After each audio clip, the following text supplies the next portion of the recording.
Well, thanks so much for joining us here in the middle of the week. It's Wednesday. I'm Marlon Bowling, your tour guide to the ag commodities. Well, we got our new ethanol production numbers in a little bit ago. Let's take a look and see if the production actually increased or not last week. Well, it actually did.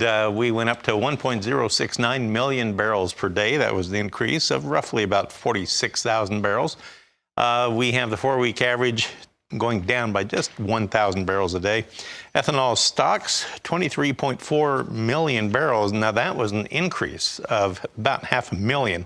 So that was a bearish factor there. No imports again. So again, kind of a split decision. It was positive for production, but the stocks are negative there. As far as the futures trade goes, let's take a look at the grain markets with our quotes from bar chart and see if we're hanging on to gains or not. Corn's just kind of floating along. September 2 higher at 466. In the December contract, we're 2 higher at 477.5. In September soybeans, we're now 11 3/4 higher at 1335. November up 17 3/4 at 1323.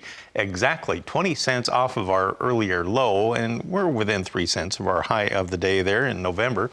Now on the wheat in Chicago September, we're a penny and a half lower at 597. When we came on the air, we were over $6, and that lasted all of about 20 minutes, and then it was gone. December now down a penny on the day. Meanwhile, if you look at Kansas City wheat, you have September down a penny and a half at 736. That's still about 6 cents off of our earlier low, about a nickel from our high. And if you look at December, we're down fractionally, down 3/4 cents. Minneapolis wheat, September 3.5 higher at 790. December up 3.5 cents. And in our cotton market today, we have December currently just 1 little point lower at 85.09. So it's clawed its way back up above 85 cents a pound. Well, I'm pleased to welcome Mr. Todd Bubba Horwitz of BubbaTrading.com. He's in Las Vegas.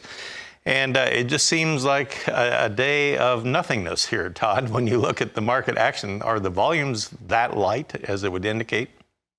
They are lighter than that, Marlon, and there is a big nothing going on. We're seeing, very little action. It's pretty ugly, and the volumes continue to dry up, and I would expect this to be the case all the way through Labor Day now.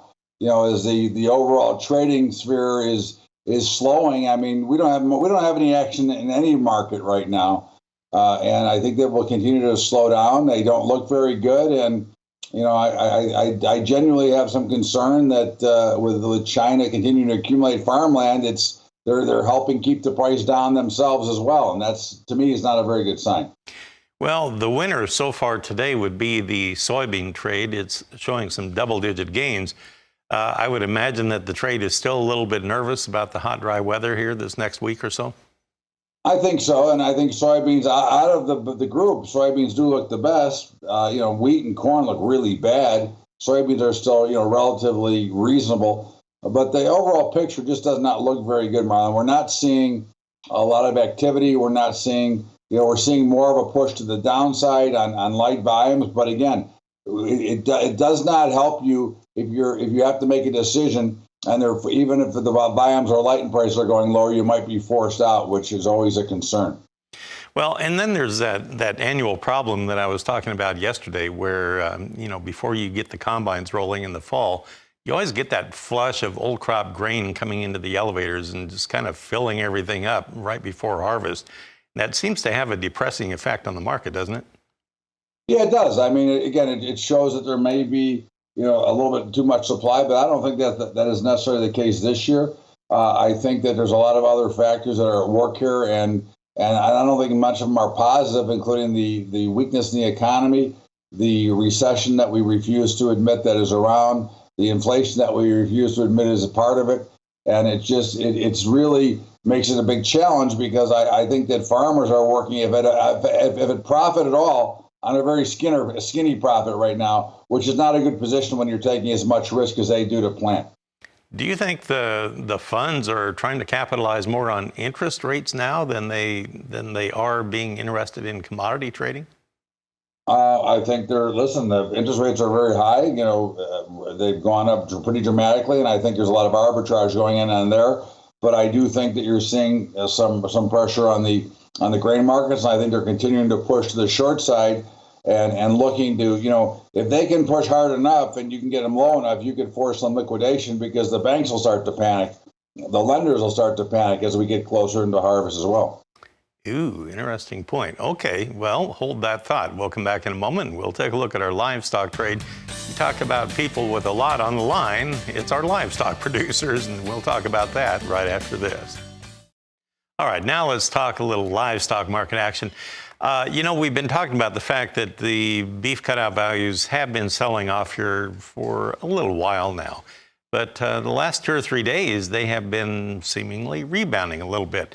Well, here's Exhibit A for you today. Yesterday's afternoon update from USDA showed the choice cuts were up $1.76, and they're back up to $307.26 per hundredweight, and selects were up $2.58 at $283.03. The choice cuts a week ago were $302.39. So yeah, that means we're off of that now by about $5 compared to a week ago. The pork cutout values, though, have been going the other direction. They've kind of been struggling. Yesterday, they were all down, and yesterday mid-morning, I should say. And then in the afternoon, they were all down except for the hams. They were up $3, but that was about it. Let's go back to Todd Bubba Horwitz here. The higher wholesale beef trade, that seems to be kind of holding that market up a little bit, perhaps. Do you see them building on that, or is it the wrong time of year? I don't, Marlon. I think that we've seen the all-time highs in beef, and I think that to me, there's only one way they can go now, and it wouldn't be a positive way. It would be more to the downside. We've got really high prices, and as they start to replenish the shortage, there isn't enough average people that can afford to buy beef right now, which would bring the focus on hogs. And as we know, this time of year, hogs typically tend to go lower anyways. And we're in that backwardation in the hog market, as you see, where we went from August was over $1, now we're at 78 cents in November and going to lesser in December. So to me, it doesn't look real good, and I'd certainly want to make sure I was protected and hedged, especially in cattle at these all-time high prices. Well, let's take a look at the cattle prices then on our quotes from bar chart. We started out a little weaker on the day, and we were talking about this last half hour, how they have turned around, and we are higher, but I mean, the range is still not very wide. I mean, it's, not even 90 cents wide. We have October live cattle currently at 180.07. That's up only a dime, so it hasn't done much. December now up a dime at 184.27. Pretty sleepy market here. In the feeder cattle market, we have September now trading 7 cents higher at 249.85. It was lower, like I say, it got down to 249.25 before it bounced about 60 cents or so. October is up 25 cents right now. And then on the lean hog trade, well, they continue to have issues. We have October down 15 cents.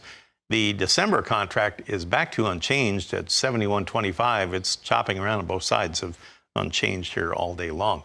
Well, Todd, great to talk with you. Thank you, sir. I appreciate all the information. Todd Bubba Horwitz, BubbaTrading.com. He is located in Las Vegas, where I'm sure it's probably near freezing today.